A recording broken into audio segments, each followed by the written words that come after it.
Thanks, Debuda. So I was right. You are really Dada for the region, and I think the senior most researcher here in the group. Now I would turn to Pakistan, to head of SDPI, Executive Director, Dr. Abid Suleri.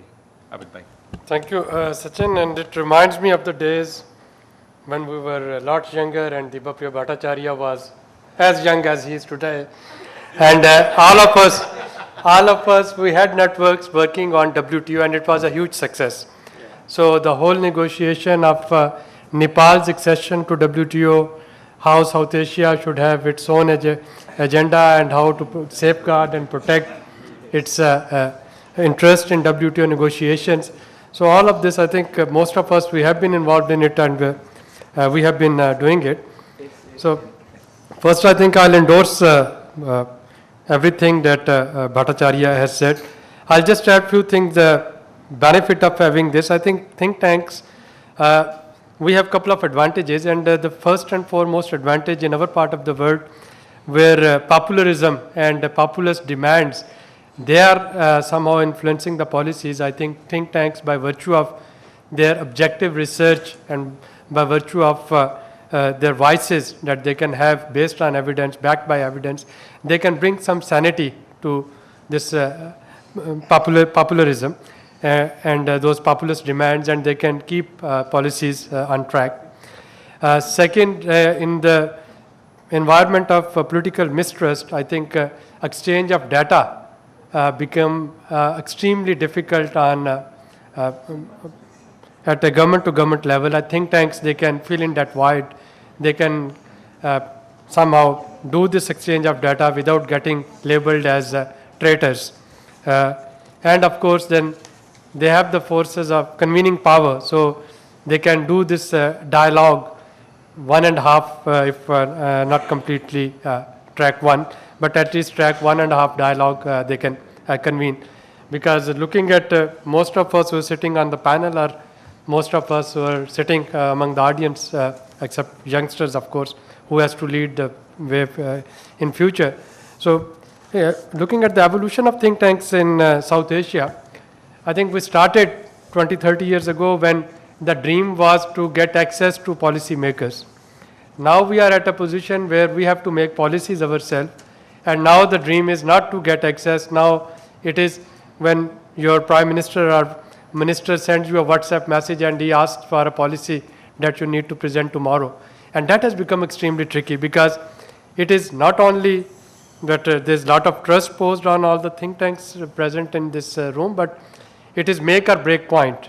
So if you are relevant, of course, you will be able to serve. If you are not relevant, you are no more. And I can give you STPI's example. I have been serving as economic advisor to the finance minister in People's Party government. I was part of economic advisory council in PMLN government. I was part of Prime Minister's Advisory Council in Shahid Khaqan Abbasi. So without getting labeled of any political party's color on us, because of our research, we are relevant. And the moment if we don't have anything concrete to present or concrete to suggest, we will lose our relevance and we will lose our niche. And for that, we need to learn from each other. So my peers, of course, this is the group from where I would learn. And finally, I think it's extremely important that we also build capacity for our senior government officials who have to represent our governments in the high-level dialogues.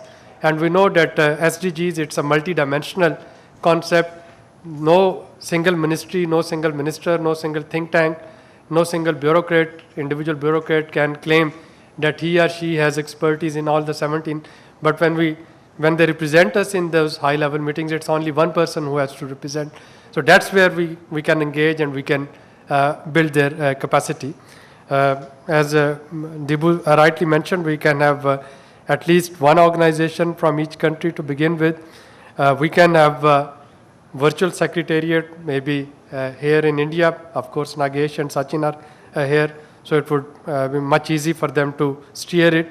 But the partner institution, they have to dedicate one focal person.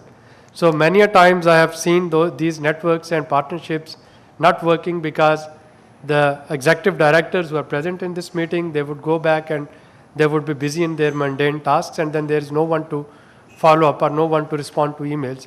So if we really have to work together, so we have to dedicate one person from our organization, and those 6, 7 persons, I think those would be the main lubricant for this organization to take it further.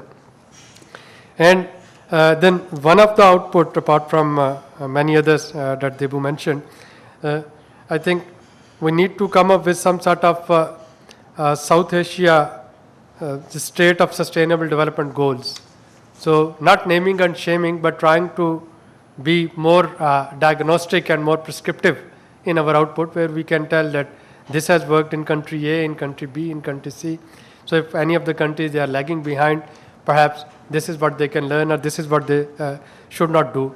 And on modality, the point that you asked, I think we need to make the best use of technology. So nowadays, most of the regional or international think tanks in which STPI is involved, so we are making excellent use of these Google Hangouts and the Skypes and WhatsApp and all others.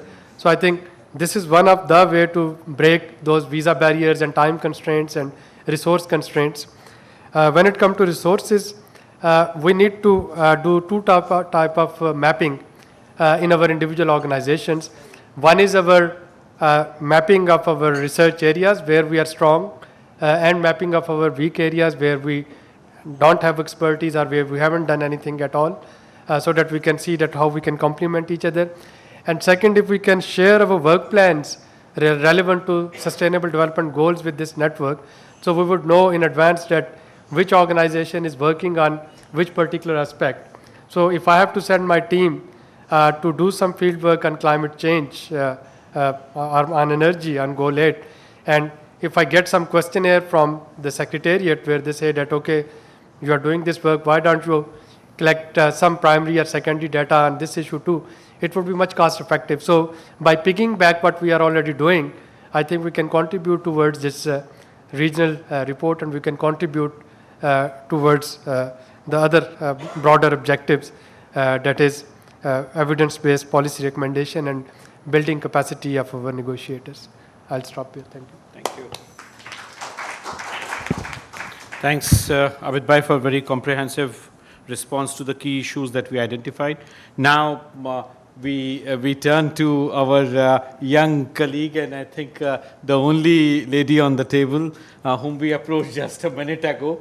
So if you want to come later, or should we request you now?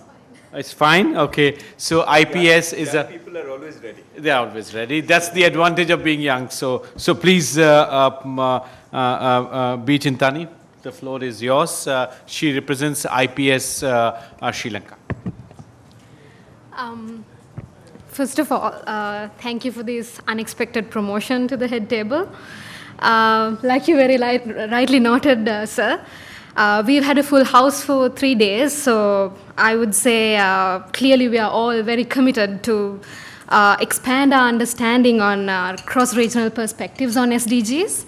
And this is also a sign of our commitment and willingness to act together. So in terms of think tank cooperation, I would say this is a very positive sign. From IPS's side, I'd like to say that we would always welcome the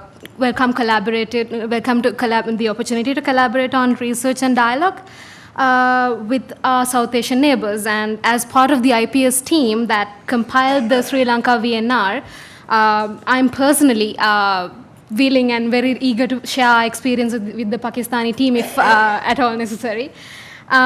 With that, I'll conclude my comments and let my eminent colleagues take this on. Thank you. Thank you.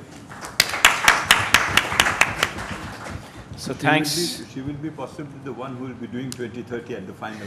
That's right, yeah. You would be the one who would actually be implementing, seeing it implemented. I remember all of you at that time. Yes. Very good. Thank you, Bichintani. Now I turn to my senior colleague and distinguished fellow at RIS, Professor Amitabh Kundu. Okay. Yeah.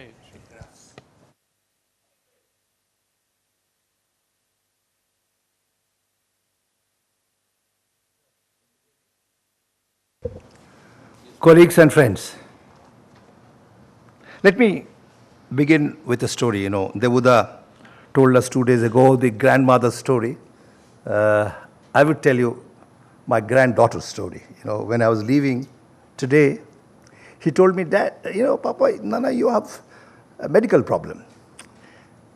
That's called percentitis. You can't make 2 sentences without bringing in a percentage figure.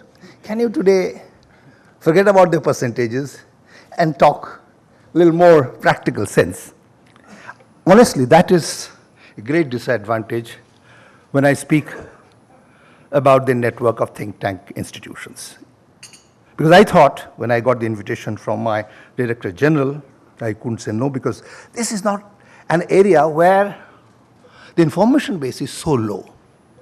I wanted to at least prepare a table showing this is the total number, the trend over time, the regional distribution, the areas in which they are working, their sources of funding, and how they have been able to directly or indirectly intervene in the policies relating to the South-South cooperation within South Asia. I'm sorry, I was really disappointed that I couldn't get even the table for India. As a member of National Statistical Commission, we had sponsored a study of civil society organizations, research institutions, trying to identify the areas of their work. But unfortunately, the database is not adequate to inform this distinguished audience that how the network of civil society organizations and research institutions have evolved over time, who have contributed to this regional cooperation issues, what are the areas. So what I would do, briefly touch upon this issue, but talk about more about the nature of activities and the information gap that our chairperson today mentioned. I was very happy that Professor Bhattacharya gave us a roadmap how to move forward. Really, that was very relaxing, because in the morning, the first thing I heard in the inaugural session, that the momentum of regional cooperation within South Asia has slowed down. And subsequently, I heard in the next session that there are, quote unquote, political economic factors which are coming in the way of the projects being implemented. And the chairman, Mr. Mohan Kumar, did talk about some, factuals about South Asia, about the deprivation, which is certainly a matter of concern. To my mind, the major issue of regional cooperation is, of course, deprivation in terms of socioeconomic indicators is a major factor, but more important is inequality. Can I get to the first graph? I just wanted to show 1 or 2 graphs to bring out this point as far as the focus of the network of the think tanks should have. Can we go to the first one? Ye theek hai? You see, this is straight coming from Human Development Report 2019, which shows how South Asia and the less developed countries are losing as a result of inequality. If the countries in the global north are losing 11%, 17%, the less developed countries are losing as a result of inequality. This is basically inequality adjustment, Human Development Index. They are losing 31%. And I quickly calculated for South Asian countries, it is 35% we are losing because of the inequality that exists within the country. As far as the gender dimension is concerned, the Gender Empowerment Index is just 41% of the male index as far as the less developed countries are concerned, whereas it is something like 77% for the global north. As far as South Asia is concerned, it's doing slightly better than the less developed countries, basically because of contribution of Sri Lanka, that the gender parity lifts up the South Asian figure.